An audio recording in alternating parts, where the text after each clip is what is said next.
Mr. Quintheo spoke with Pirate Software's ex-roommate. I bet she's got tons of amazingly good things to say about Pirate Software. All right, here we go. Like, comment, and subscribe. You got to. You have to. You have to. Unless you don't want to see Pirate Software drama slop content.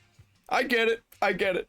All right, let's get into it. I believe that the reason that Kronos gave was insincere. That is my personal belief. You know, they're getting money on top of buying these bits. They're essentially getting bribed to do this. So to me, that's illicit. To me, that should absolutely be a bannable offense. But Twitch is not going to enforce it. Recently, I posted a video talking about Pirate Software seeming to collude with his lead moderator Kronos to inflate and extend the duration of his hype train. Now, if you'd like more info on this situation, here's a link to said video. But to continue— Are you telling me the top streamers are manipulating their audience so they can stay at the top? What? What? You don't say! I had told you guys that I would potentially be speaking with a lawyer, as well as the fact that I'd reached out to someone that was working with Twitch. Now, that lead ended up falling short with the person working at Twitch, but I got very lucky and ended up running into someone who had worked at Twitch for 8 years and actually had expertise with the terms of service. Their name here is Aludiana, and they were also an— not just one of the experts, top experts. It's an actual expert. Ex-Blizzard employee as well as ex-Twitch. And now we like to see that ex-Blizzard employee, don't we? Even more interesting is they actually were working with Pirate Software when he worked at Blizzard. Matter of fact, she was his kind of higher up. But not only that, she was also an ex-roommate of his, and she has a lot to talk about. Now, for the sake of you guys, the viewers, I wanted to break this down. So in this video, we're specifically going to be going over the Twitch terms of service breakages. So that's what's going to be in the contents of this video. And then I'll be releasing a secondary video to go over her experiences with him as a roommate, as well as working with him. And you'll get to hear about how he would choose— well, I guess we're gonna do one more video after this one, probably tomorrow— not to do his job and instead would browse Reddit. Yeah, last 10 seconds before we jump in, consider subscribing. Really helps out the channel, and it's just a click for you guys. And like the video if you end up finding the information useful, want to help boost it in the algorithm. It really does help me a great deal. But with all that being said, hope you enjoyed the video and enjoyed the interview. So I don't actually care about this, but I just think that it's funny. I think she's got some funny things to say about him. Kind of shift our focus over to talking about the more recent stuff. A recent video that I had done had kind of brought to light that there was some exchange DMs between Pirate Software and his lead moderator Kronos that are kind of, I would say, clearly implying that they were kind of working together. Matter of fact, even with the previous messages that Kronos showed, one of which is edited, and apparently he's just not available right now, but in the next few days I should be able to see when he edited that message. Well, I guess we're gonna stay on this Pirate Software train for a little while longer. But regardless, this hype train was kept alive by, at the very— yeah, we're making our own hype train, the drama slop train. Least from what we see here, Kronos. And I went through in that video and did quite a hefty amount of speculation, and where that specifically there was part of that with the terms of service, and that is kind of a bit of why we got in touch. If you could, so what is your experience with Twitch, the terms of service, things like that? Okay, this is the fun part. So I was the sole UX writer for Twitch. What that means is I touched every department at Twitch. That includes things like terms of service enforcement. That includes all of the contracts. I dealt a lot with trying to convince a lot of the teams that they needed to be more explicit with their terms. And a lot of the time they weren't, because they wanted to be as concise as possible. Which makes sense because, you know, users don't want to read anything. Like, that is just a thing. So we have to have an understanding in the terms of service that things need to be taken more or less literally. When we're speaking on terms of inflating numbers, we mean things like view counts. It means the actual functional numbers that would actually matter for metrics. Like, it has nothing to do with things like donations, like or a hype train level. Or a hype train level. Okay. Like, it should not have anything to do with that, because hype train is one of those very pay to win systems. If you can pay to win. Yeah, no shit. And they have it in the terms of service. You may not exploit this easily exploitable pay to win service. You pay to win. It doesn't matter where it comes from. Okay. Now, there is something to be said about if Pirate himself was using an alt account to inflate the numbers, that could potentially be an argument. But if it was his mods, it is not unusual for mods themselves to contribute to hype trains. True. So it is highly unusual for you to collaborate with your mod and your mod pretend to be a different person when you know that the person is pretending to be that person. That's where it gets like, hey man, there's something weird going on here. if they could do that in the first place, they are more than welcome to sustain the hype train. So it's not typical for a mod to go out of their way to create an alternate account to do this thing. Yeah, there are, and I don't want to say this is normal. Like, Sure. this is not something that everybody does. However, something that some people will elect to do, especially if they want to protect their privacy. You'll see this with, let's say, e-girls. All right, like, people will create alt accounts to give huge donations to certain accounts that they don't necessarily want to have attention drawn to their mains with, whatever their reasoning may be behind it. I believe that the reason that Kronos gave was insincere. That is my personal belief. I actually agree with you, and the reason that I agree with you is because 100 tier 1 subs had already been donated by his main account, which he said as much about. And also, if you're creating an alternate account, you do not say, this is my alternate account. Which, yeah, he's a grown-ass man. He can do what he wants with his money. I don't think I've ever heard of a grown-ass man receiving a paycheck and then taking part of that check and handing it back to his boss. But I digress. That's just a goofy, funny little thing. It's a goofy thing. And honestly, if he wanted to lie about it, he could say, I wanted the emote on 2 accounts.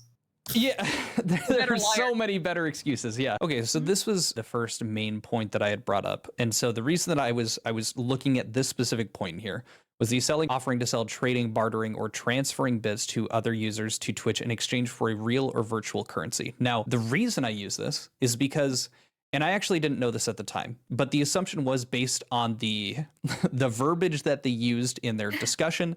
It implied that they were trying to get the best return for the streamer, which would end up being better for Kronos when it turned. Now, I did just find out recently this whole situation, it was established for that hype train that the moderators were going to be receiving half of that hype train's proceeds. Oh my God. That was announced publicly. Matter of fact, it's on the Discord. I now have access and screenshots of that message. And so Kronos, alongside the other moderators, knew full well that they would be receiving half the money that was being sent here. So now that 80% share makes a lot more sense that they were discussing it, because that meant that they were going to get more money back after giving it to the hype train. Yeah, but those returns actually, I think, are with respect to the transaction value of bits, because there's an exchange rate. The return on the actual purchase of bits versus what the streamer gets, because the streamer gets 100% of the bits when they're directly donated. The difference is if they're donated through an extension, which I think they were talking about extensions. If they're donated like through the soundboards and things like that, sure, then the extension maker obtains a portion of that. Is that the 20% or the 18%, 82%? That's whichever percent. I can't remember exactly the percent, but that's where the extra cut comes from. Otherwise, the bits are a one-to-one donation. So if you donate 100 bits after purchase to a streamer, they get 100 bits. Interesting. Okay, because so you already paid that transaction fee. That makes sense. So then in turn, well, I think we can then chalk that up. So the reason that the bit percentage that they were talking about was brought up is because they were using text-to-speech. Would that have been a third party? So. Okay. But then for the other terms here, if you want me to explain these. Yes, like please.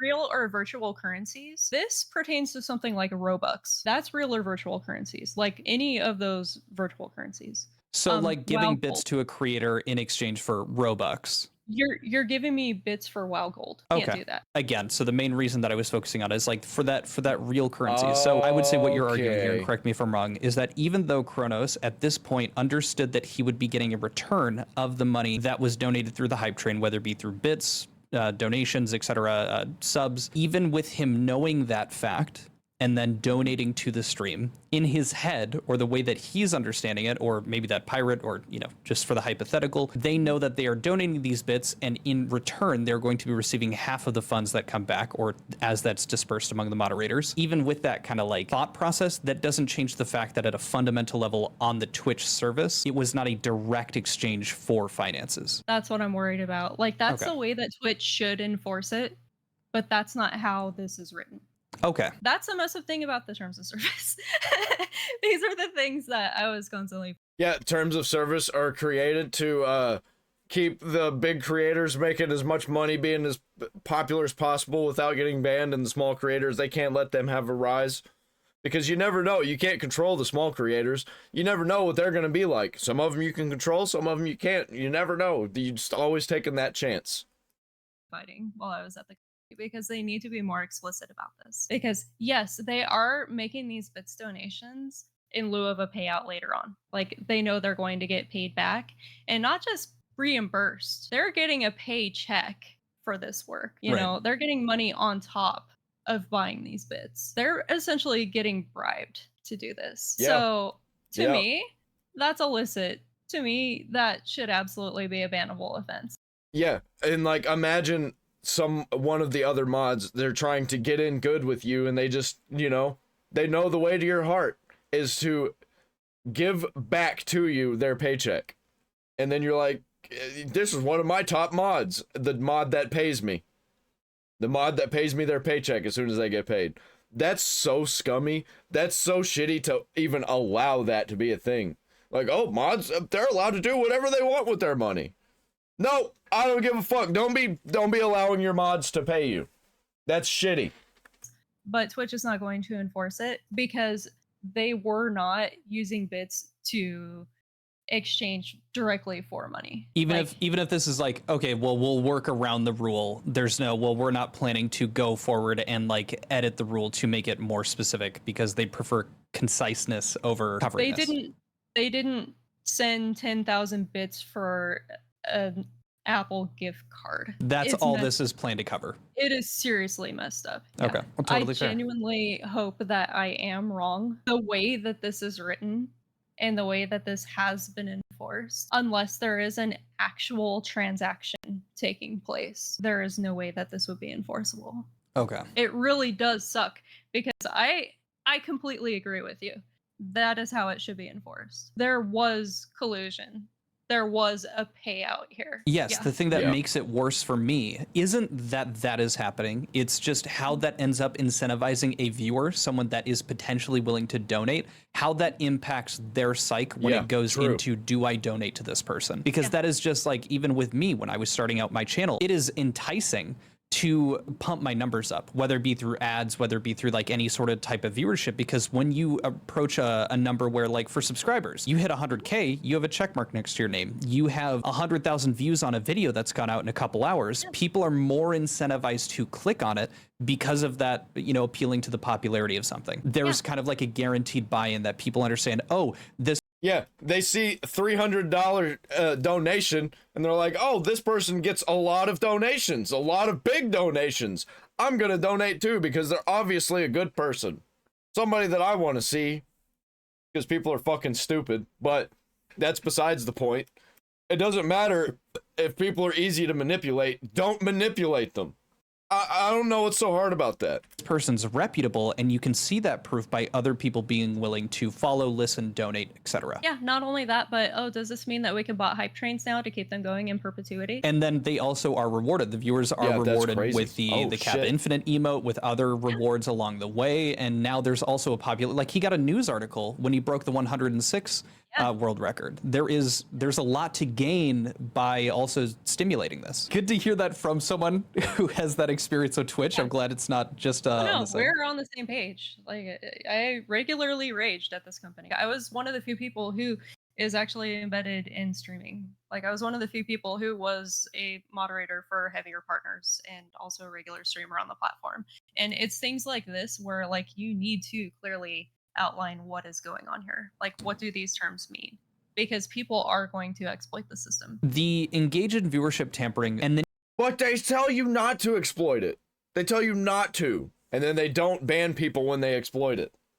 You say such as. So the way that I read that is those are examples and not fully encompassing the entirety of what that plans to cover. Because again, from my perspective, when I was first reading it, I was going broad. And so in my head, when I see viewership inflation, that for me also at that time included a hype train's level, because you would assume the assumption is those are the viewers that are donating in, and that isn't the moderators, that isn't, you know, working together to do that. I wish. Part of viewership tampering is anything that can play into your stream analytics. So we're talking things like chat activity. Like that is another metric that can be tampered with. Is revenue from donations not considered? No, because it's not viewership. Interesting. That's just straight revenue. Yeah. And so correct me if I'm wrong. It sounds like the main reason that it's super focused, it has nothing to do with revenue. So even like a hype train level is like we were kind of looking at, I think that was more from a consumer perspective. It sounds like the reason we're so focused on the viewership counts is because that's coming from a brand. Because ad revenue. Yes, so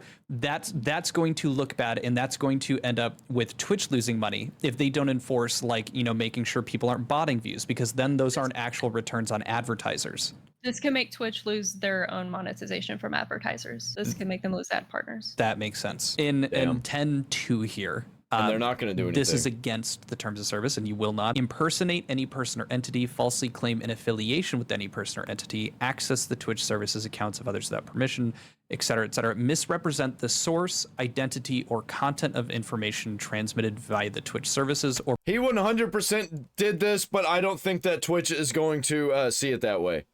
Perform any other similar fraudulent activity. So my perspective on this, my understanding, the reason that I had brought this up is because it doesn't matter that Kronos pretended that he was somebody else. That does not matter.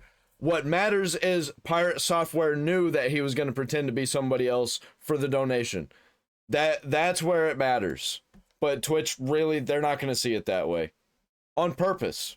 It's written that way on purpose so they can protect their own asses. But guess what?